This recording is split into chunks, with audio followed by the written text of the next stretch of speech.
फिर अब जो है मधुपर्क के बारे में, मधुपर्क का कार्य मान लो ये लो, भाई आप में अभी मधुपर्क क्या नाम, सचिन जी, सचिन जी के हाथ में अभी मधुपर्क दिया गया है। तो अभी मधुपर्क दिया है तो पत्रिक देखना है उनकी तरफ, देखते हुए उनके मन में भाव लाना है। जो मैंने बताया याद है तो हाँ, तो उस भावना को, उस भावना की दृष्टि से देखना है हमें।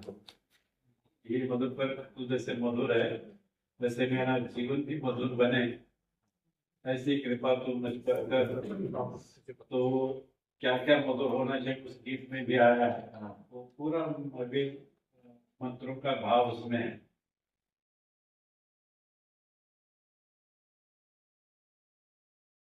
तो क्या करना है, इनकी तो मानो मंत्र को बोल दिया गया है। मंत्र आप मेरे साथ बोलेंगे। है पुस्तक तो खोलिए 125 पर। और जब ये बाएं हाथ में जो लिया जाता है तो ओम देवस्य सवितुर वरेण्यं भाव में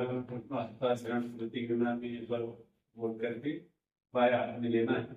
फिर बाद में आप मेरे साथ बोलेंगे ओम भूर्भुवः स्वः मधुवातहरिताय मधुचरति सिद्धवः माधुर्येण सस्तुषिः। ओम भूर्भुवः स्वः मधुनक्तमुतोषशो मधुमत्पार्थिवप्रजः मधुद्योतस्नान्तिका। ओम भूर्भुवः स्वः मधुमातु वनस्पति मधुमातु सूर्यः माधुर्यकारो भवतु। ये मंत्र है। ये मंत्र पढ़ने तक अपनी आंखें उसमें गड़ाए रखना है। फिर बाद में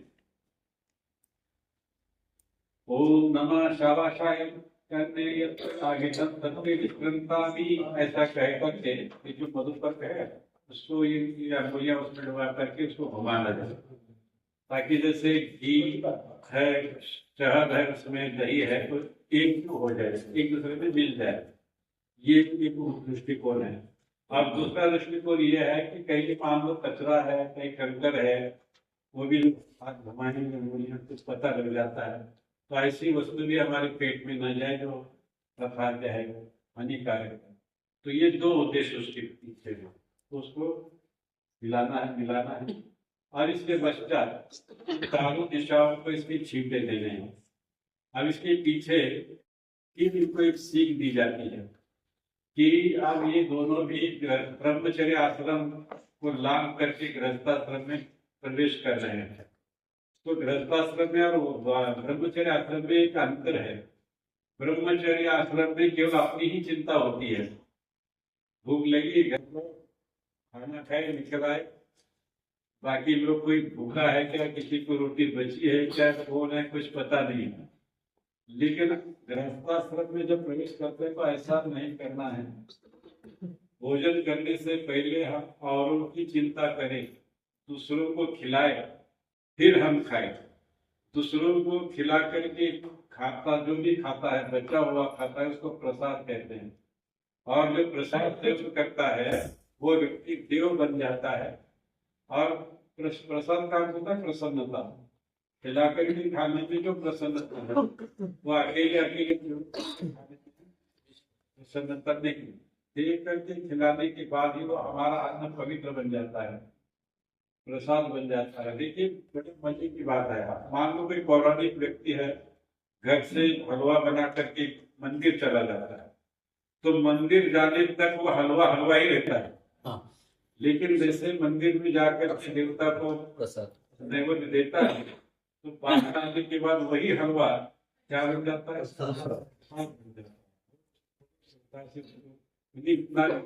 वो धन्य समझते हैं अपना, और प्रसन्नता लगती है कि हाँ मुझे प्रसाद मिल गया है। तो ये रोज प्रसाद खाना है हमको, तो दे करके खाना है। ये गृहस्थाश्रम देव बनने का आश्रम है। देवता है सो देव, दे करके खिला करके सबको जिसका जो हक है वो सब दे करके फिर बचा हुआ हम सेवन करना है, सबको खिला करके खाना, ये सिर्फ एक संस्कृति है।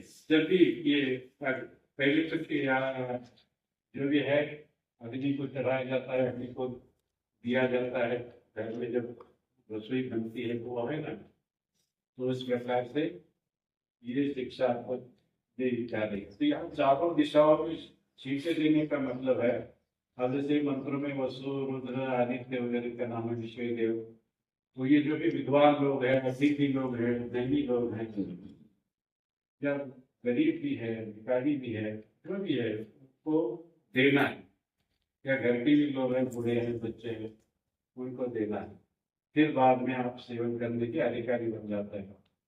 तो अब ये दबाव आप मान लो आप पूर्व तो इधर आए, लेकिन आप नहीं इधर, आपको पूर्व इधर पूर्व समझना है और इस प्रकार से काम करें। ओम वस्वस्ता गाय के छंदसा वृक्षे दर्शी देगा, ताकि इधर इधर के लोगों को आप पहुंचा रहे हैं, पूछताछ करना दे रहे। ओम रुद्रास्वाद छंदसा वृक्षे देखो दक्षिण, फिर ओम आदित्यास्वा जागते क्या कहते छंदसा वृक्षे पश्चिम, ओम विश्विन्वा देवा पृथ्वी छंदसा वृक्षे, फिर वो भूते दस्वा परिगतानि, यानी सबको देख करके दे चुके हैं। अब ऊपर और नीचे जो छेटे दी जाती है, तो उसका भाव यह है कि केवल मनुष्यों को ही खिलाना है ऐसी बात नहीं, तो पशु है, पक्षी है, उनका भी पालन पोषण या उनका भी ध्यान रखना ये गृहस्थी का कर्तव्य होता है। बस इस कर्तव्य की जानकारी आपको दी जाती है कि आप इन कर्तव्य का ध्यान रखे, इसका पालन भी करें। अब ये लोग सीधा हाथ आगे करो, तुम थोड़ा सा जब इसमें से अब ये जो वधु है, ये अपने हाथ से ये जो मधुपर्क है ना वो दे रही है। अब 3 कटोरी अलग है तो इसी कटोरी से देना है, अब ये कटोरी है तो चम्मच से 3 बार देना है, फिर उसको राशन को रंग पी लेना है 3 बार। और यहाँ एक मंत्र है वो बोला जा सकता है, ओम यन्मधुरो मधुरम को परमं रूपान्तादेव तेनाहं मधुरो मधुरेण परमेश्वर रूपान्तादेव परमं मधुवर्णादो अस्सादि। यानी इसमें उन देवताओं को या विद्वानों को धन्यवाद दिया जा रहा है, ये देवताओं या जिनको भी हमने दिया है तो उनको धन्यवाद दिया जा रहा है कि तुम्हारे कारण से ये अन्न को सेवन करने के हम अधिकारी बन गए हैं। इस प्रकार का एक भाव सुने, तो ये 3 बार देना है, 3 बार सेवन करना। अभी अब थोड़ा सा पानी डाल दो, अभी समझ लेना कि 3 बार आपको दिया गया है, अब उसको छोड़ दीजिए, पुनः दे दो पानी। ओम अमृता विधानमसी स्वाहा, जो अच्छा पानी है। ओम ओम सत्यम शिव श्रीमती सत्ता स्वाहा, और एक बार दे दो आगे बस।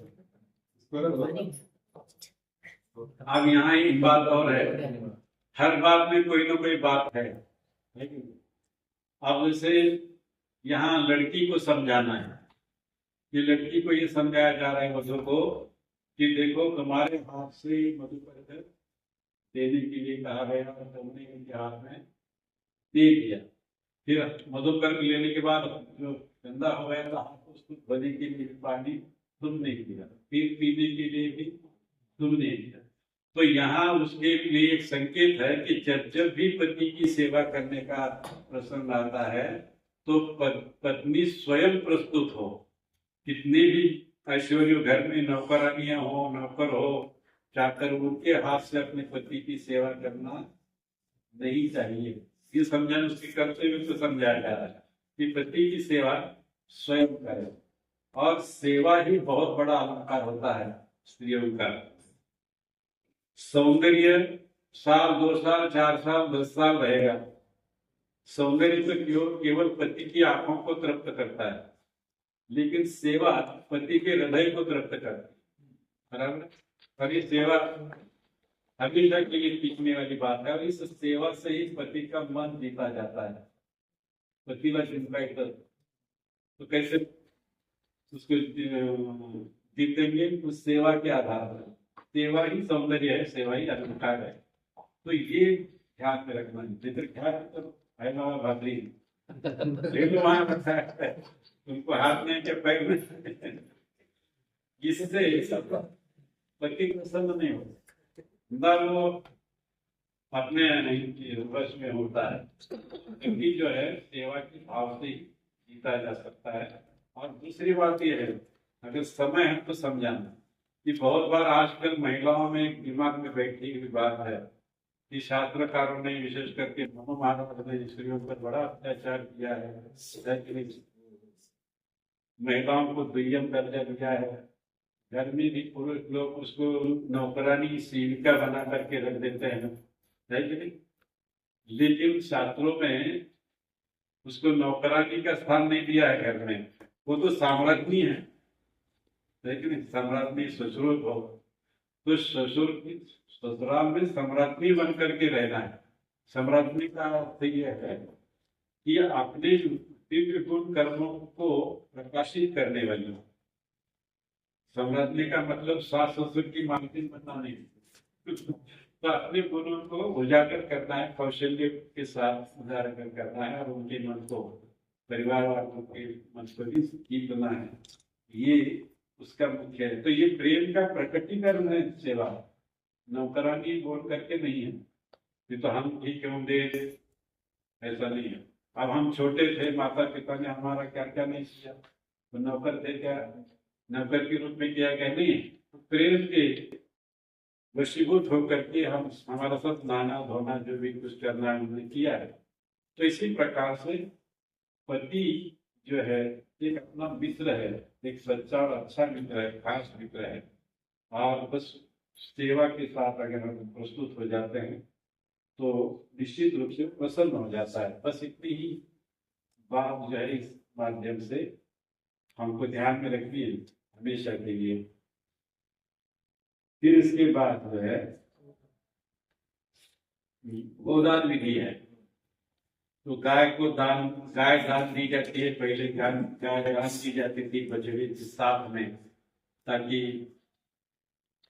लड़की के ससुराल में गौ हो या गौ का दूध वहां के लोग प्राशन करते रहेंगे, तो उनके परिवार वाले सारे ससुराल वाले सात्विक दूध पी करके सात्विक विचारधारा वाले बनेंगे। और जब सारे साधु बनेंगे घर में, तो मेरे लड़की को कोई तकलीफ नहीं होगी। और दूध के कई लाभ है, तो शरीर को पुष्ट करने वाला भी गाय का दूध होता है, बुद्धि भी बढ़ती है, बल भी बढ़ता है। लेकिन उसका अमृत माना गया है गाय के दूध को भी। खेती भी बड़ी अच्छी होती, बहुत सारे लाभ हैं। तो इसलिए हर घर में गाय का होना अत्यंत आवश्यक है। और एक कवि मराठी कहता है, अन्ना तुळस गोठ्यात जाए, देवा देवा पाहुन जाए। जिसके घर के आंगन में तुलसी का वृंदावन हो और गौ का गोठा, तो वो घर रमणीय हो जाता है, वहां बैठने का मन करता है। और जहाँ गौवे नहीं है, तुलसी का वृंदावन नहीं है, वो घर रूखा सूखा लगता है, उदासीनता उसमें आ जाती है। तो एक प्रसन्नता का वातावरण भी होता है। और गाय धन भी है, बहुत सारी बातें हैं। तो एक स्लोगन आपने सुना होगा, गाय मरेल तर जगेल कोण, आणि गाय जगेल तर मरेल कोण। इतना उसका महत्व है भारतीय संस्कृति में, इसलिए हम उसको माता कहते हैं।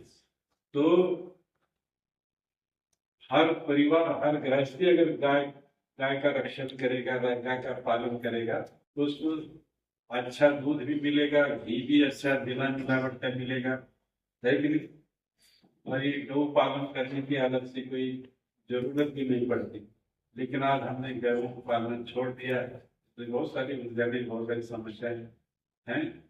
तो ये इसीलिए गोदान का विधान विवाह संस्कार में किया गया है। तो हर गृहस्थी का ही कर्तव्य है तो गाय को जरूर पालन करना, या फिर जिस भी व्यवस्था से है तो गाय की रखवाली अपनी ओर से हो, ऐसा कोई उपाय निकाल।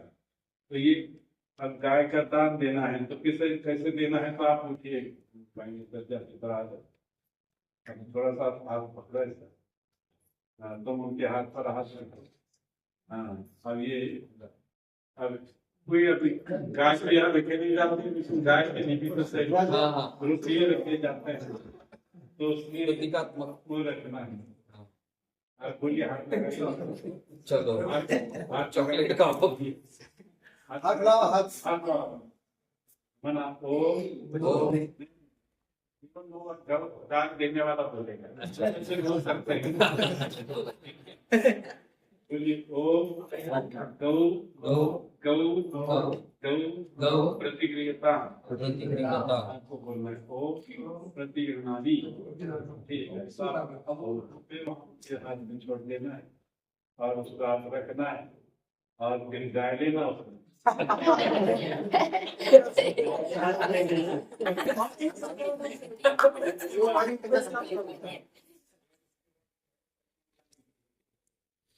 तो कन्या के माता पिता को अपने कन्या का सीधा हाथ लेकर के वर के हाथ में हाथ देता है, तो उस समय उसके गोत्र का उच्चारण किया जाता है, फिर उस कन्या का नाम का उच्चारण किया जाता है, फिर वो के हाथ में दिया जाता है। तो सरल से बात है, बात है हाथ में से पकड़े। ये मुझे बात नहीं सिखाते हैं, हम जो है बोलो सीधा हाथ लगाएंगे।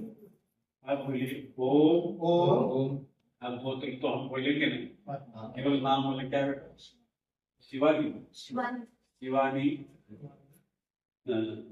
नामिका अलंकृता कन्या प्रतिगृणातु भवान। आप बोलिए वो प्रतिगृणादि। इस प्रकार से तो इस प्रकार से ये लड़की का हाथ में दिया जाता है। तो कन्यादान क्या है? कन्यादान एक रूढ़ शब्द है, कन्या का कोई दान नहीं होता। क्या होता है? कन्यादान नहीं की जा सकती। दान उसको कहते हैं कि एक बार देने के बाद वो अपने में रही, लेकिन कन्या का दान भी कर रहा है, फिर दिवाली को दशहरे को फिर बुला करके ला दे रहा। ये भी कन्या है। तो दान का है, किसी को 10 रुपए दान दिए तो वापस ले सकते हैं नहीं। तो ये दान तो गौण है, वास्तव में दायित्व का हस्तांतरण है। आज तक इस कन्या का पालन पोषण जो भी पढ़ाई लिखाई जो भी है वो माता पिता ने कर दिया है, लेकिन आज से इस सारे उसके भविष्य को सुरक्षित रखना है, भविष्य को बनाना है, उसके जीवन को सुरक्षित करने की जिम्मेदारी है। सारी जिम्मेदारी माता पिता वर के हाथ में सौंप देते हैं। उत्तरदायित्व का हस्तांतरण, बस इनका जो उत्तरदायित्व था वो आपके हाथ कर दिया गया है। इसी का नाम है कन्यादान। वास्तव में कन्यादान होता नहीं, तो यह हस्तांतरण से इतना ध्यान में रखना है। तो इसी भावना से दिया गया है कि हमारी जो शिवानी नाम की कन्या है, इनके गुण कर्म स्वभाव से अलंकृत है, आपके परिवार की शोभादायिनी है, और तुम भी पुरुषार्थी पराक्रमी हो, और तुम्हारे हाथ में मेरी इस कन्या का भविष्य सुरक्षित रहेगा। इस भरोसे से, इस विश्वास के साथ मैंने या हमने उस कन्या का हाथ आपके हाथ में सुपुर्द किया है, ये भाव उसमें होता है। तो यहाँ तक की सारी विधि हो जाती है। फिर उसके बाद जो है कपड़े, नए जो वस्त्र होते हैं वो देने की बात है। तो आप तो मंगल कार्यालय में कई बार ऐसा होता है, पहले ही बात करके आते हैं, तो बीच में वो हमें समय दे दो बोल करके उस प्रकार से करते हैं। तो जहाँ समय है तो विधि शुरुआत होने से पहले नए कपड़े एक दूसरे को दे दो और परिधान करके आ जाओ। अब ये कई बार तो हम 6-7 के कपड़े अलग अलग के अलग है, तो सब चीजें हैं, तो ऐसी स्थितियां है, उसको देख करके थोड़ा सा निर्णय लेकर के कार्य को चलाना, बाकी ये नहीं है। तो ये कपड़े एक दूसरे को देने की बात है। फिर उसके पश्चात यज्ञ विधि पर वो आ जाता है। ये सारी क्रियाएं तो घर में या दूसरी जगह होते हैं, फिर ये होने के बाद फिर ये दोनों भी यज्ञ की व्यवस्था जहाँ की गई है वो वहाँ आ जाते हैं। तो आने के बाद जो है आने के बाद जो है एक परिक्रमा कर करके फिर अपने स्थान पर खड़े रहना है हमको। तो ये होने के बाद पहली परिक्रमा, एक परिक्रमा करना। हाँ, ये कैसे करने के होने के बाद एक परिक्रमा है।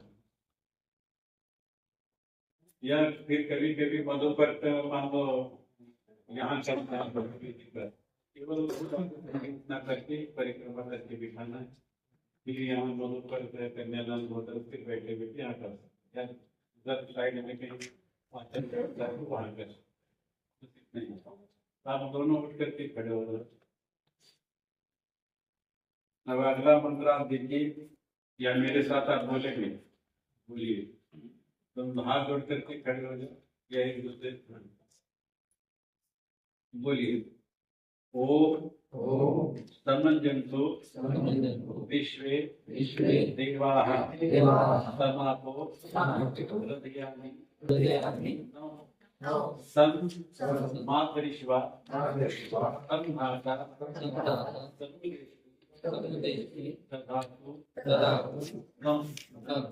ये मंत्र का आशय भी समझाना ही बहुत महत्वपूर्ण मंत्र है। इसका आशय भी बड़ा उपदेश देने वाला है, इसको समझना बहुत आवश्यक है। तो ये मराठी भी उनका आपको भी दिया है, मैं फिर भी आपको अपने मिल से हिंदी मेरी भाषा में आपको सुनाता हूँ। तो इन दोनों ने जो मंत्र बोला है, तो इस मंत्र के माध्यम से आप सबके सामने एक घोषणा की है। उन्होंने ये कहा है कि सभा मंडप में उपस्थित सज्जनों, आज से हम दोनों प्रसन्नता पूर्वक गृहस्थाश्रम में प्रवेश कर रहे हैं। हम दोनों अलग अलग गांव के हैं, अलग अलग परिवार के हैं, इतना शरीर से भी हम अलग है, दो है, दिखने में दो है।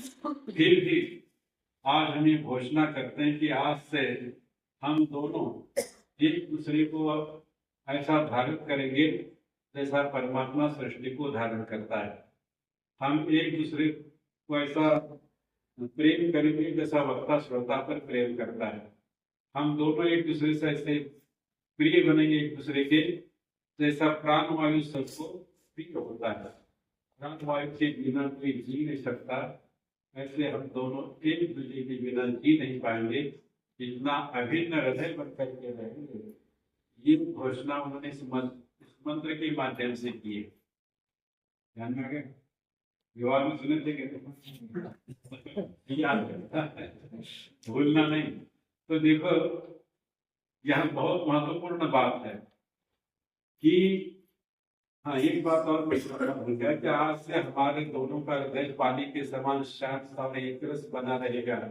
ये इसमें एक अर्थ है इसमें। तो जैसे उदाहरण के तौर पर अक्सर पुरोहित लोग बोलते हैं कि जैसे मान लो तुम्हारा मन खटा है, खंडवा से एक लोटा भर पानी ले आए, नासिक से एक लोटा भर पानी ले आए। जब तक दोनों लोटे अलग हैं तब तक कहा लगता है कि इस लोटे में नासिक का पानी है, इस लोटे में खंडवा का पानी है। लेकिन ये दोनों लोटे के बड़े बर्तन में अगर उंडे लिए जाए, फिर सारी दुनिया के वैज्ञानिकों को बुला करके कहा जाए कि भाई इस बर्तन में 2 लोटे पानी डाला गया है, एक लोटा खंडवा का, एक लोटा नासिक का। अभी खंडवा का अलग कर दो, नासिक का अलग कर दो, तो किया नहीं जा सकता। कोई इतना एक रस बन करके रहता है, एक रस आपको ही अलग पहचान। दूध में पानी मिलाए तो दूध अलग पानी में किया जा सकता है। हाँ हाँ, हंस नहीं किया जा सकता, तो ऐसे अभिन्न हृदय बन करके रहेंगे। तो यह अभिन्न हृदय बन करके रहना मतलब करना क्या है, वास्तव में इसको लागू करेगा। तो एक बात हमेशा कहता हूँ कि ये सीढ़ी से तो एक जीव नहीं हो सकते लोग, है नहीं, परंतु विचारों से ये कर सकते हैं। हमारे विचार एक दूसरे के जितने ही मिलते जुलते रहेंगे, एक दूसरे से मिलते रहेंगे, उतने ही तुम एक रूप हो, है कि नहीं? विचारों में अगर तफावत है, विरुद्ध एक दूसरे के विचार है, तो आप घर में रह करके भी ये नहीं, है कि नहीं? तो तुम दोनों के विचार एक, उच्चार एक, व्यवहार एक सा, लक्ष्य एक सा होता है, तो कोई भी कहेगा कि दोनों एक ही है कि नहीं? और दोनों की भाषा अलग है, दिशा अलग है, कहने की एक दूसरे की विरुद्ध है, एक नहीं है। जैसे मराठी में कहावत है, एकाक एक नहीं, बापात एक नहीं। घर में रहते लेकिन पिता का पुत्र से नहीं बनता, पुत्र का पिता से नहीं बनता, तो घर में रह करके भी एक नहीं है। तो ये विचार से बनना जाता है। तो तुम्हारे दोनों के विचार एक जैसे हो तो तुम्हारा स्वाध्याय एक जैसा होगा, स्वाध्याय की पुस्तकें एक जैसी होगी, सदन एक जैसा होगा, तो तुम्हारे विचार एक जैसे होंगे। जैसे तुम एक जैसे विचार जानेंगे तो फिर मान लो कि तुम ये ग्रुप हो गए, दूसरे में मिल गए। जैसे आंखें दो होती है तो नजर होती है, वैसे तुम भले दिखने में अलग अलग हो लेकिन विचार से एक बन सकते हैं। तो ये एक बन करके रहने का, जल के समान एक ग्रुप बनने का ये तरीका है कि नहीं? तो आप इसके बाद सीधे हाथ सीधा एक दूसरे का, फिर इसके बाद जो है एक दूसरा मंत्र है, वो मेरे से मनसा पूर्व विश्व मानवा हिरण्य परम वैकर्ण सत्वा मन मानसा करो तो ये इस मंत्र को बोलना है। अब इसके बाद इसके अर्थ भी यहाँ वेद मंत्र में दिया गया है। अब इसके बाद जो है महत्वपूर्ण मंत्र, वो बहुत चक्षु जो है, ये क्या नाम है, बोल रहा है सचिन, तुम बोलो, इनसे बुलवाना है, मेरे साथ बोलो देख करके। ओम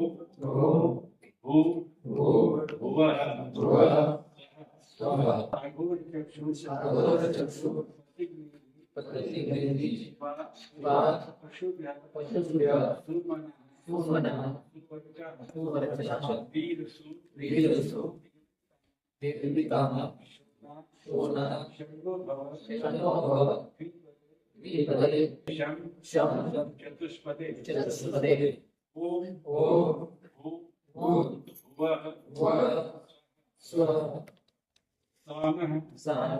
उषा शिवतमा गुरु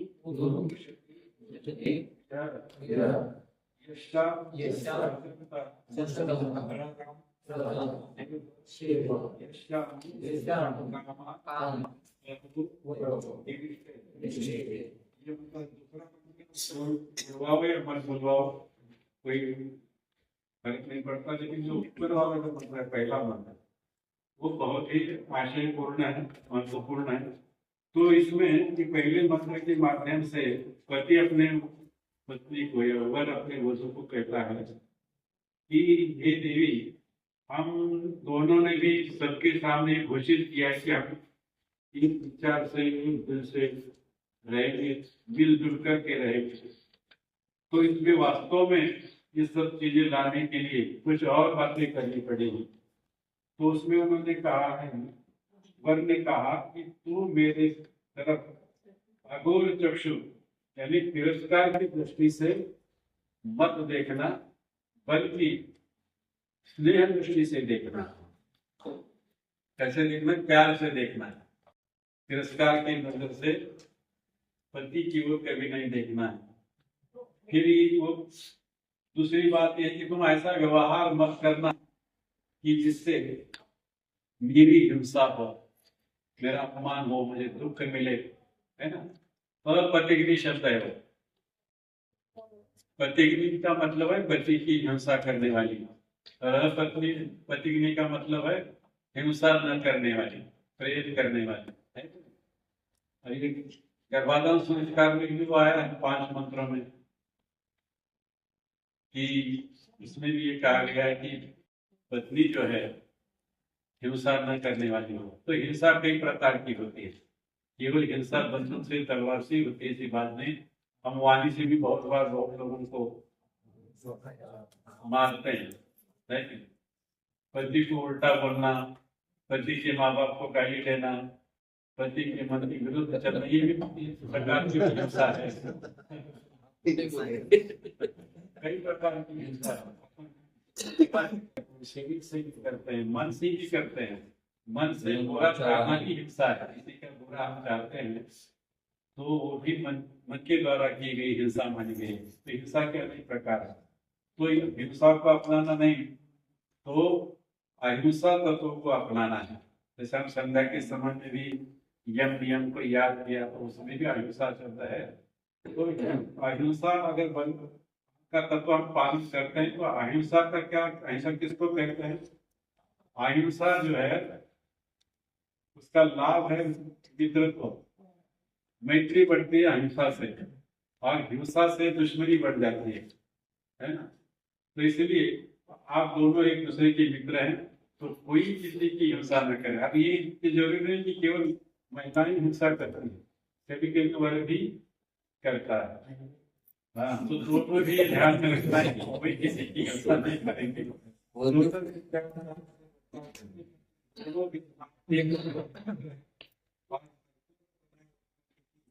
हिंसा तत्व का पालन करना आवश्यक है।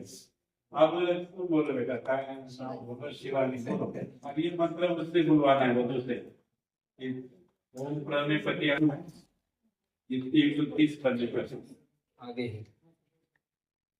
ये बुलवाना उससे, बोलो बेटा। वो हाँ मैं की डाला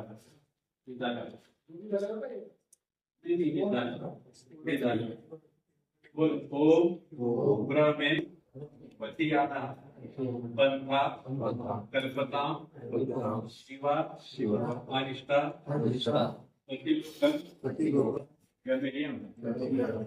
अब ये कह रही है कि जैसे अभी हाँ ये मैंने मंत्र का पूरा अर्थ बतलाया नहीं। तो ये तो कहा गया है कि तू तिरस्कार की दृष्टि से मत देखना, हिंसा न करना, बल्कि अहिंसा तत्व को पालन करना है। फिर शिवा शब्द आया है तो शिवा का अर्थ होता है कल्याणकारिणी। तो हमारे घर में एक कल्याणकारिणी के रूप में अपनी भूमिका को निभाना है। पशु घर, मेरे आंगन में पालतू पशु भी हैं, पक्षी भी हैं, तो उसके प्रति तेरी सहानुभूति हो, उसके उन पशुओं के प्रति भी प्रेम बनाए रखना है। सुमना अर्थात अच्छे विचारों वाली बन, सुंदर सुवर्चा ज्ञान है, सुकर्म है, सुस्वभाव है, इससे भी बनाए रखना है। वीर सु का अर्थ होता है वीर संतानों को जन्म देने वाली बन, वीरों की माता बन। फिर देवरी कामा, अब यहाँ देवरी कामा का कुछ विद्वानों ने अलग अलग अर्थ दिया है। यहाँ एक अर्थ है देवरों को दिराला, देव कहता ना तो इसमें देवर भी कहते हैं, तो वो भी देव है, तो उनको देव मान करके, देव समझ करके उनके साथ भी व्यवहार करना। केवल पति से प्रेम करना और देवरों से नफरत करना या सास ससुर से नफरत करना ये भी काम की बात नहीं है। तो कई दूसरे मंत्रों में कहा गया है कि ससुराल में जो भी लोग हैं उनको देव समझ करके उनकी वो देखना और उनकी सेवा करने का, देवों को चाहना, दिवड़ी का यह इसमें है। अब यहाँ देवों का उन्होंने विराट की कामना करना रही, नियोगा की इच्छा करना रही, ऐसा लिखा है। लेकिन यही बात सब जगह लागू नहीं होती। तो देव लोग जो है देवों को चाहने वाले, बस इतना है। बाकी देव हो कोई भी घर में हो, जोड़ करके रखना है। मेरे व्यवहार से घर का कोई आदमी परिवार छोड़ करके दूर रहने के लिए नहीं जाएगा, इसका ध्यान रखना है, जोड़ करके रखो। तो अब ये उत्तर दे रही है शिवानी। अभी जो मंत्र बोला गया ना वो उत्तर है उसका। उत्तर में ये कह रहे हैं कि हे पतिदेव, तुमने जो भी कुछ निवेदन किया है वो मुझे मान्य है। मैं तुम्हारे कदम पर कदम रखती हुई तुम्हारी अनुगामिनी बन करके रहूंगी। पति आना शब्द है ना, मैं तुम्हारे मार्ग पर चलती रहूंगी और तुम्हारे परिवार का कल्याण करने का प्रयास करूंगी, अर्थात परिवार, तुम्हारे परिवार को स्वर्ग बनाने का प्रयास करूंगी। मेरे कारण तुम्हारे घर में किरकिरी नहीं होगी, बल्कि सुख और शांति का संचार होगा, इसका मैं पूरा प्रयास करूंगी। ऐसा वो वचन उसको देती है, उत्तर दे वचन देती है, और घर की संसार सुखा सके नहीं। तो बस वो इस प्रकार से वचन देते हैं। तो ये पतिलोकन कर रहे हैं, तो वो पतिलोक का ससुराल को ही कहते हैं। बस तुम्हारी जो संस्कृति परंपरा जो कुछ आदर्श बातें हैं, बस उसी पर मैं चलूंगी। और जैसे कल भी मैं बोला पतिव्रता किसको कहते हैं, तो पति की अवतार अनुसरणी पतिव्रता। बस मैं तुम्हारा जो व्रत है ठीक है, बस उसी के अनुकूल मैं चलूंगी। तुम्हें कष्ट होगा, दुख होगा, नाराजगी होगी, ऐसा कोई काम मैं नहीं करूंगी जानबूझ करके। ये उत्तर दिया गया है। जानना है तो आप ये परिक्रमा करना है, ऐसे हाथ पकड़ करके आ जाओ। ये इस सबका वो बच्चों से मेरे में एकदम सही है, पीछे से पीछे से चलो। परिक्रमा करते समय थोड़ा उधर सकते